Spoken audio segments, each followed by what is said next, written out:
नमस्कार, न्यूज़लाइन में आपका स्वागत है। आज की खास खबरों को लेकर मैं हूं मधु। आइए देखते हैं आज की खास खबरें।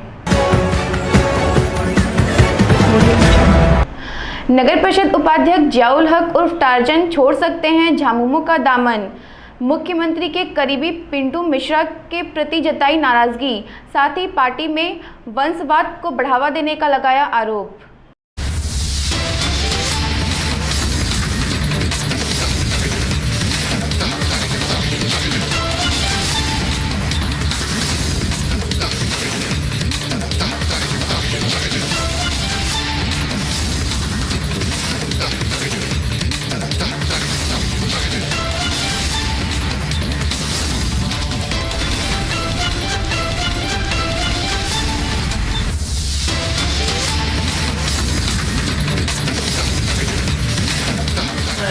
पूरी तरह से माखूस हूँ। मैं तो झूठ बोलने की मुझे आदत है। मैं हर वक्त सच बोलता हूँ और मैं सियासत दो तरह का नहीं करता। दो धारी तलवार हमारी नहीं है। मैं आपसे प्रसन्न हूँ तो प्रसन्न हूँ, मैं आपसे रुष्ट हूँ तो मैं रुष्ट हूँ। मैं इस प्रत्याशी के फेवर में नहीं हूँ और ना ही मैं इससे संतुष्ट हूँ। पार्टी अगर ठोस निर्णय नहीं लेगी तो हो सकता है मुझे पार्टी का त्याग भी करना पड़े, तो मुझे उसके लिए कोई तकलीफ नहीं है। पहले तो मैं आप तमाम मीडिया बंधु को धन्यवाद देता हूं कि आपने इस मधुपुर होने वाले चुनाव से संबंधित एक बहुत ही महत्वपूर्ण प्रश्न आपने हमसे किया है। कल भारतीय जनता पार्टी ने अपने कार्यक्रम में क्या कहा क्या नहीं कहा, मुझे उससे बहुत कुछ लेना देना नहीं, क्योंकि हमें भारतीय जनता पार्टी को मधुपुर में पनपने नहीं देना है। दूसरी बात है कि आपने कहा कि वंशवाद हो सकता है, मंत्री के पुत्र को संभावित प्रत्याशी बनाया जा सकता है। तो जो विगत समय में देखा जा रहा है, पार्टी इस बार का जो हमारा माननीय मुख्यमंत्री जो स्पेल चल रहे हैं, इस स्पेल में पार्टी में जो कार्यकर्ता है, जो पार्टी कार्यकर्ता के द्वारा जो पार्टी को सोचा गया है, पार्टी को बनाया गया है, पार्टी के लिए लड़ने मरने वाले जो कार्यकर्ता थे, पार्टी के सच केवल मधुपुर में नहीं, आप पार्टी के हमारी जो स्वर्गीय दुर्गा सोरेन की जो पत्नी है, आप लगातार देखते हैं कि उनका भी जो विरोधाभास आ रहा है, कहीं न कहीं उसके मन में एक ज्वालामुखी भड़क रहा है। आप देखे होंगे स्टेफन राय जैसे लोगों को, जो इतने विद्वान इतने पढ़े लिखे लोग हैं, उनको वैसे लोगों को कम से कम शिक्षा मंत्री का पद मिलना चाहिए, नहीं मिला। वो भी कहीं न कहीं टीचर है। आप सुशांत शेखर भोक्ता जैसे कद्दावर नेता को बदल कर एक मामूली कार्यकर्ता को टिकट दिया, जो मात्र 25,000 में सिमट गया।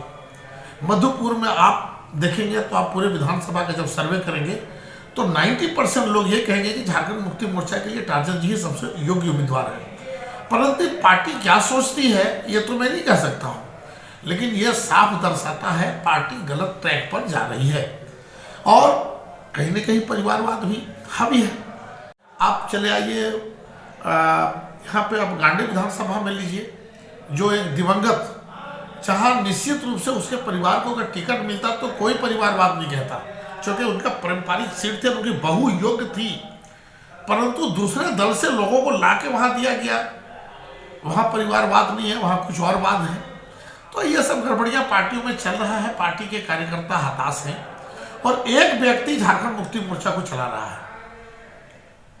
एक हमारे जो मुख्यमंत्री के सलाहकार बने बैठे हैं पिंटू जी, उनसे जब कार्यकर्ता पार नहीं हो पाता है, मुख्यमंत्री तक जा नहीं पाता है, काफ़ी कष्ट की घड़ी है।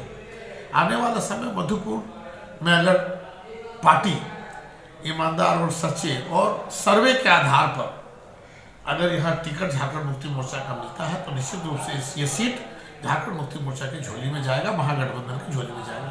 आज महागठबंधन के कार्यकर्ता भी बोल रहे हैं, तो कार्यक्रम में शामिल हो जाने से वोट नहीं होता है।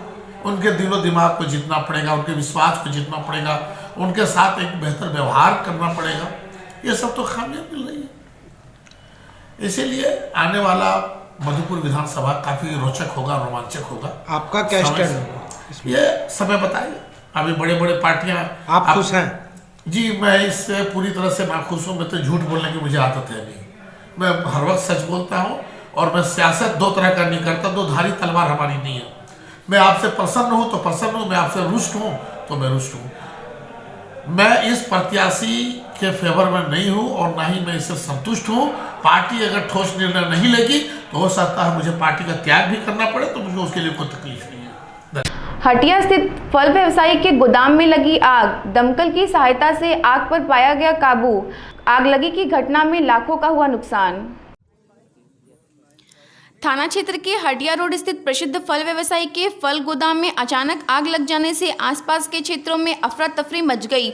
व्यस्तम इलाका होने के कारण लोगों की काफ़ी भीड़ जुट गई। आग लगने की सूचना पर दमकल टीम को सूचना दी गई। सूचना पाते ही दमकल टीम घटनास्थल पर पहुंचकर आग बुझाने में जुट गई और काफ़ी मशक्कत के बाद आग पर काबू पाया गया। आग लगने से लाखों के फल व अन्य सामान जल गए। आग लगने का कारण पता नहीं चल पाया है। आपको बता दें कि दिन में आग लगने की घटना है। इससे पहले एक सप्ताह पूर्व रुई गोदाम में भी आग लगने की घटना हो चुकी है।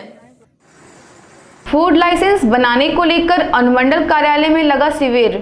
खाद्य सुरक्षा विभाग के प्रधान सचिव के निर्देश पर बुधवार को अनुमंडल कार्यालय में शिविर लगाकर रजिस्ट्रेशन की प्रक्रिया शुरू की गई।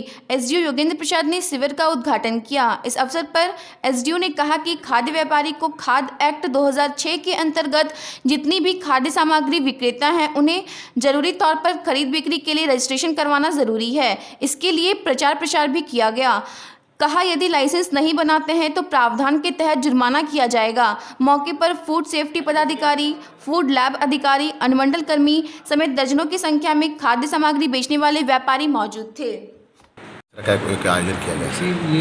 ये कैंप हम लोगों ने यहाँ के छोटे मोटे व्यवसायियों से लेकर के बड़े बड़े व्यवसायी जो खाद्य पदार्थों की बिक्री करते हैं उनकी सुविधा के लिए आयोजित किया है, जिसका मुख्य उद्देश्य है कि चाहे छोटे व्यापारी हों या बड़े व्यापारी हों जो खाद्य सामग्रियों का बिक्री करते हैं उनको फूड लाइसेंस बनवाना है। टेक्नोलॉजी की वजह से कुछ लोग बनाना चाह रहे हैं लेकिन नहीं बना पा रहे हैं, तो इस कार्यक्रम में और इस कार्यशाला में हम लोगों को ये बताएंगे कि किस प्रकार से आवेदन करना है और इसका क्या प्रक्रिया होगा, और उसके बाद उनको प्रक्रिया पूरी करने के बाद उनको लाइसेंस मिल जाएगा। तो इसके संदर्भ में इनको जानकारी देनी है। साथ ही साथ जो लोग यहाँ आए हैं अपने पूर्ण कागजात के साथ, क्योंकि हम लोगों ने इसका व्यापक प्रचार प्रसार करवाया था आप लोगों के माध्यम से भी, प्लस शहरी क्षेत्रों में हम लोगों ने एक वाहन का भी प्रयोग किया था प्रचार करने के लिए, उसमें सारी चीज़ों का जिक्र था। तो अगर जो लोग यहाँ ले कर के आए होंगे उनका अभी हम लोग ऑनलाइन कर देंगे सारा आवेदन को, और उसके बाद जो ही वो अपना चालान जमा करेंगे उनका लाइसेंस हम लोग बना करके उनको सुपुर्द कर देंगे। सर, लाइसेंस बनाने में किन किन कागजातों की जरूरत पड़ेगी सर? लाइसेंस बनाने के लिए जो विभिन्न तरह के उत्पाद जिनकी जो बिक्री करते हैं उसके अनुसार कुछ कागजात हैं जो उनको देना होगा। जैसे दुकान कहाँ है, उनका आधार कार्ड लगना है, अगर इनकम टैक्स पे ही हैं तो रिटर्न का कागजात लगना है। ये सारे कागजात हैं जिनकी जानकारी इनको हम लोग अभी देंगे। आज के लिए बस इतना ही। मिलता है अगले बुलेटिन में, तब तक के लिए दीजिए मुझे इजाज़त। नमस्कार।